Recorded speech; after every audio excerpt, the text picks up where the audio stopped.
अश्विन एक गरीब परिवार का बेटा था। परिवार में कोई भी सदस्य ज्यादा पढ़ा लिखा नहीं था, इसलिए गरीबी का उनके परिवार पर हावी होना लाजमी था।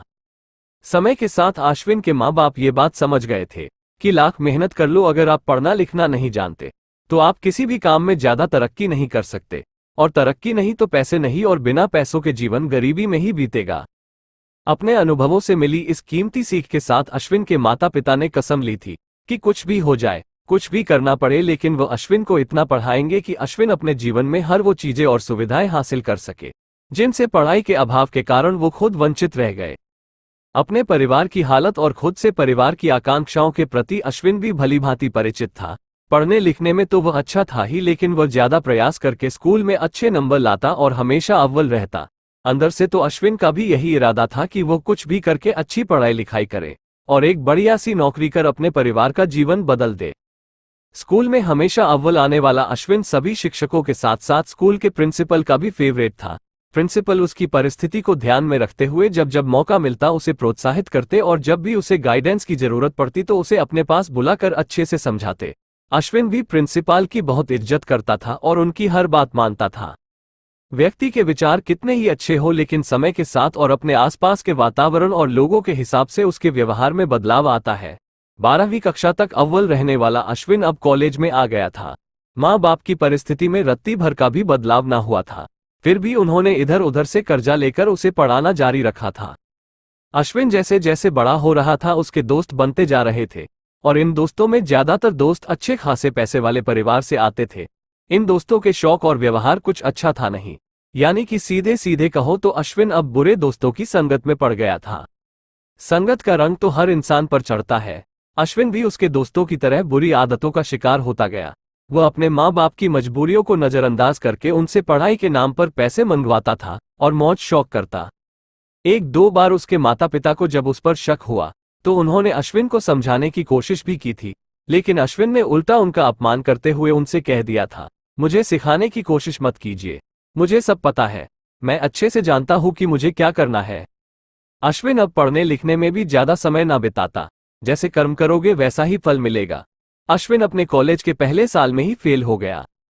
हमेशा अपने स्कूल के दिनों में अव्वल आने वाला अश्विन जब फेल हो गया तो उसका अभिमान टूट गया, और ना सिर्फ उसका अभिमान टूटा, वो खुद भी अंदर से पूरी तरह टूट गया। वो ना अपने माता पिता से, ना अपने दोस्तों से, और ना ही खुद से नजरें मिला पा रहा था। उसने अब अपने आप को दुनिया से अलग कर लिया। अश्विन एक कमरे में ही बंद रहने लगा। वो ना बाहर निकलता, ना किसी से मिलता, ना अब कॉलेज जाता। अश्विन के माता पिता को लगा था कि थोड़ा समय बीतने के बाद धीरे धीरे अश्विन नॉर्मल हो जाएगा, लेकिन ऐसा नहीं हुआ। 2 महीने बीत गए लेकिन अश्विन अभी भी घर से बाहर ना निकलता। तब उन्हें अश्विन की चिंता होने लगी। अश्विन के माता पिता ने काफी सोचने के बाद अश्विन के लिए कुछ करने का फैसला किया। अश्विन के पापा ने ये खबर अश्विन के स्कूल के प्रिंसिपल तक पहुंचा दी ताकि वो अश्विन को समझा सके। प्रिंसिपल ने एक दिन अश्विन को अपने पास उनसे मिलने के लिए बुलाया। हालांकि अश्विन अब किसी भी व्यक्ति से मिलने में इंटरेस्टेड नहीं था, लेकिन वो प्रिंसिपल की बात कभी नहीं ठुकराता था। बेमन से ही सही अश्विन प्रिंसिपल से मिलने के लिए उनके घर पर चला गया। अश्विन जब प्रिंसिपल के पास पहुंचा तो प्रिंसिपल अपने घर के आंगन में अंगीठी के पास बैठे थे। प्रिंसिपल ने अश्विन को अपने पास बैठने के लिए कहा। प्रिंसिपल ने अश्विन से उसके हाल चाल पूछे, लेकिन अश्विन ने कोई जवाब नहीं दिया। प्रिंसिपल समझ गया कि अश्विन कुछ भी बात करना नहीं चाहता, इसलिए उन्होंने आगे कुछ नहीं पूछा। 15 से 20 मिनट तक दोनों में कुछ भी बात नहीं हुई और वो दोनों ऐसे ही अंगीठी के पास बैठे रहे। कुछ सोचने के बाद प्रिंसिपल ने अंगीठी से एक जलता हुआ कोयला निकाला और उसे मिट्टी में फेंक दिया। मिट्टी में पड़ा कोयला थोड़ी देर जलता रहा और बाद में पूरी तरह बुझ गया। अश्विन प्रिंसिपल की यह हरकत बड़े कौतूहल से देख रहा था। उससे रहा नहीं गया और उसने प्रिंसिपल से बोला, सर आपने यह क्या किया? कोयला अच्छा खासा अंगीठी में जल रहा था, आपने उसे बाहर मिट्टी में फेंक कर जाया कर दिया। प्रिंसिपल ने उस बुझे हुए कोयले को फिर से उठाया और वापस अंगीठी में रख दिया। थोड़ी ही देर में वो कोयला फिर से जलने लगा। तब प्रिंसिपल ने अश्विन से कहा, देखा, मैंने भी तुम्हें यही समझाने के लिए यहाँ बुलाया है।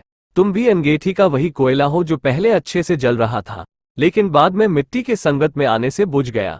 अब तुम्हें फिर से अंगीठी यानी पुरानी जगह वापस आना पड़ेगा, और बस फिर तुम्हें फिर से रोशन होने से कोई नहीं रोक सकता। अश्विन प्रिंसिपल की बात अच्छे से समझ गया। उसने प्रिंसिपल के पैर छूकर उनको धन्यवाद कहा और एक नए संकल्प के साथ अपने घर लौट आया। अश्विन के माता पिता भी अश्विन में आया ये सकारात्मक बदलाव देखकर काफी खुश हुए। अपने सभी गलत संगतियों से दूर अश्विन अब फिर से वही पहले वाला मेहनती अश्विन बन गया और अगले साल उसी कॉलेज में जहां वो फेल हुआ था अच्छे गुणों से पास हुआ। दोस्तों, जीवन एक नदी की तरह है, इसमें सुख के ज्वार आते हैं तो दुख के भाट भी आते हैं, लेकिन चाहे जीवन में जो भी हो हमें भी निरंतर बहती नदी की तरह आगे बढ़ते रहना चाहिए। फेल होने में, गिरने में और कहीं पर रुक जाने में कोई बुराई नहीं है। बुराई है फिर से आगे बढ़ने का इरादा छोड़ देने में।